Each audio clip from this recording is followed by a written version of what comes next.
I think the first question is to Danielle Nierenberg. There's a growing market for healthier food, but do you see the mass market really changing their awareness and decisions for healthier food, or is it still niche markets? Danny? Yeah, I mean, I think that's such a good question. I think consumers or eaters are in a sort of predicament right now, right? They want to eat healthier, many do, but they can't afford it. There's massive unemployment in rich and poor countries alike because of the pandemic.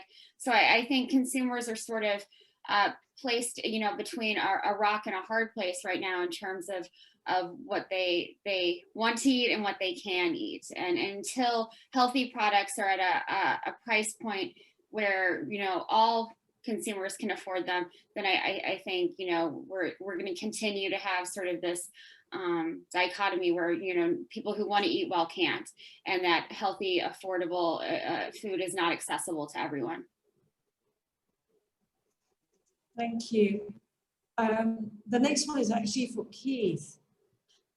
Given the expected future decline in staples, do you really foresee that rice will not be the major food on a plate in Asia? No, it was a relative projection.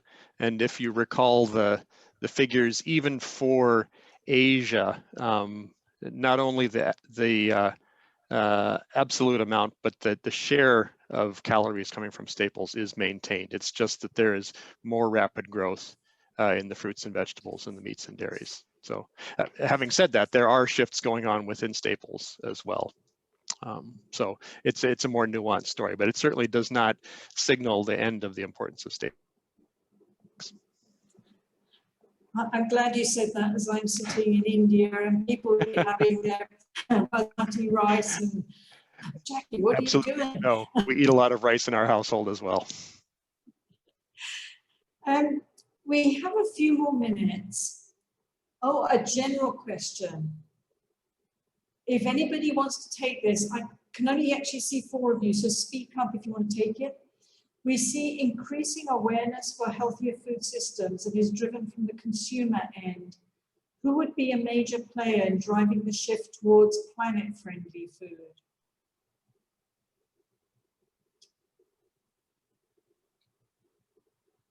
Yes, is it the consumer? Is it the small businesses? Can I say a few words? Angelo, sure, yeah. I think what I would like to bring to your attention, what is happening in Europe, because regulation in Europe now is becoming more and more keen on these issues. We have had the so-called European Green Deal, and now we have a main strategy called Farm to Fork, where, I mean, it is clear, it will clearly influence the future of European food systems, but also global food systems, because the first phrase of the strategy is European food will become the world benchmark for sustainable food.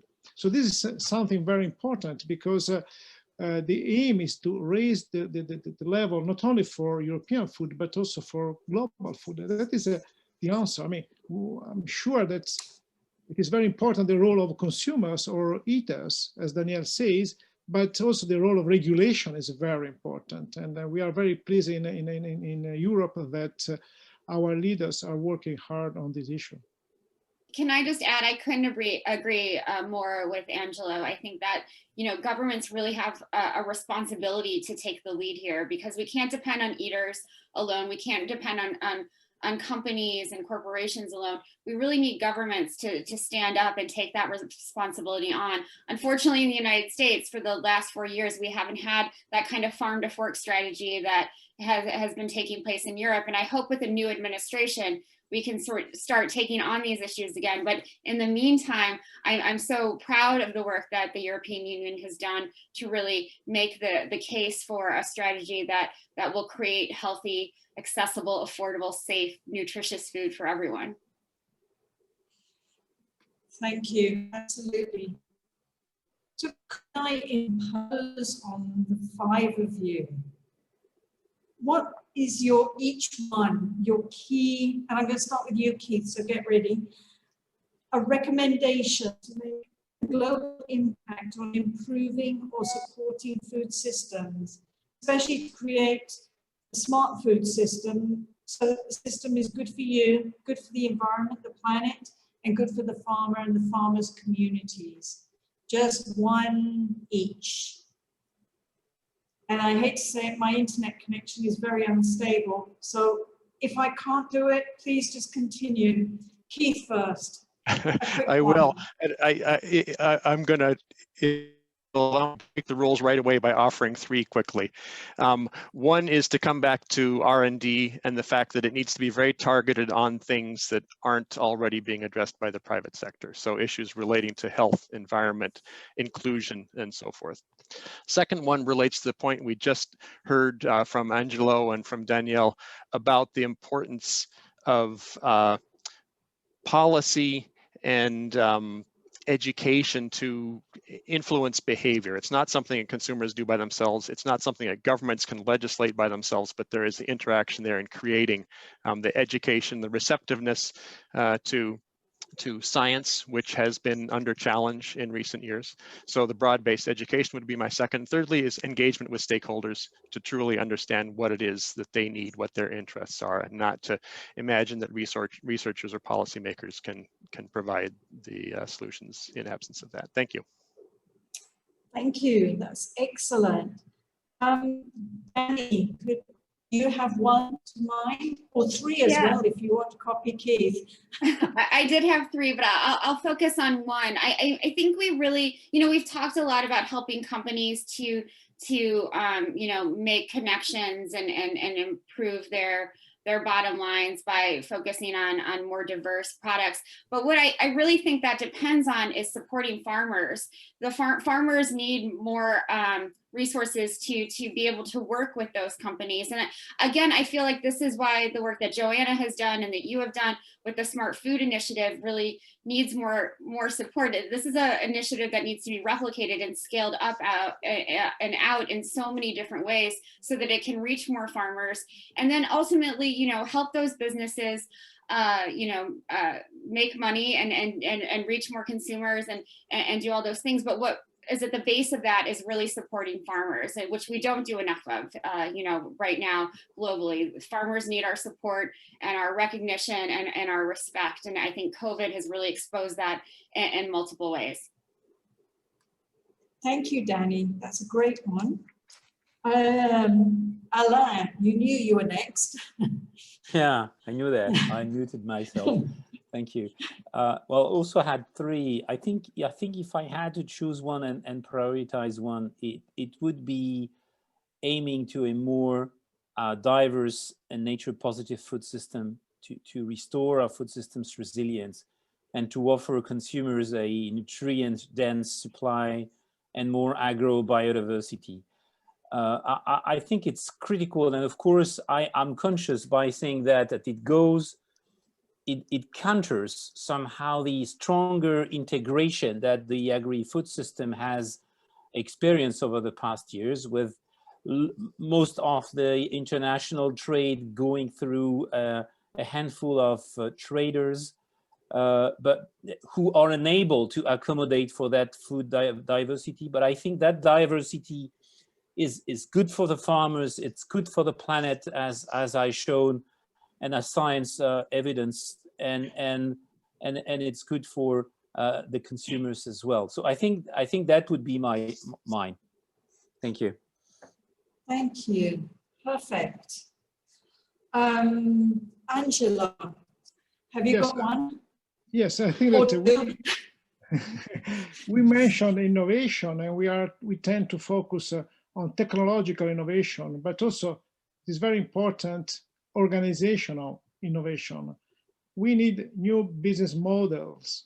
For instance, if we want to take advantage of the bio-circular economy, which is very important for farmers, we need to introduce new ways of organizing our value chains. So I think that we need some more organizational innovation, not only technological innovation. And in terms of innovation, also, we need public investments to make farmers having access to innovation ecosystems, because there is a very, they are too far away. I mean, we need to allow farmers and small companies, small food companies, to have access to innovation. But in order to do that, you need some investments, for instance, in terms of digital.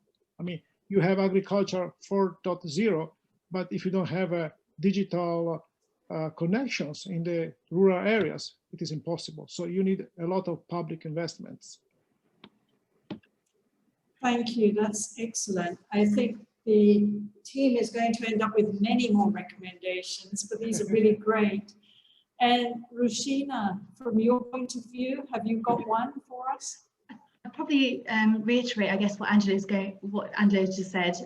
Of course, I'm going to say this, but supporting small businesses like us is, I guess, really important because we're able to be more agile. So recently in the UK, there's been a lot of talk about the non-HFSS legislation.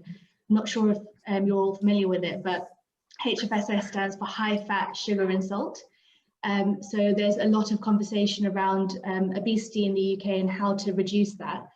And one of the ways in which the government is looking to actually stop promotions on any products which are high fat, sugar and salt, and stop above the line advertisements. And a lot of products in the category at the moment just won't fit within that bucket. And big corporations aren't able to just switch overnight, whereas brands like us, we were able to overnight switch to non-HFSS recipes because we're able to, our mission is all around that anyway. So we were able to be much more agile. So being able to support small businesses like us who don't necessarily have the economies of scale and aren't able to necessarily get to a cheaper price point as quick as possible, but supporting businesses like us that are able to do that with companies like Smart Food and other legislations. Thank you. So I've got a long list now of 8 recommendations, which is really good. Thank you. And thank you all for your time. Thank you, Shina, Angelo, Alain, Danny, and Keith. It was great catching up with some of you again and having this discussion. I just wish we had even longer. But thank you very much for your time. Really appreciate it. I'm looking forward to interacting with you all some more in due course.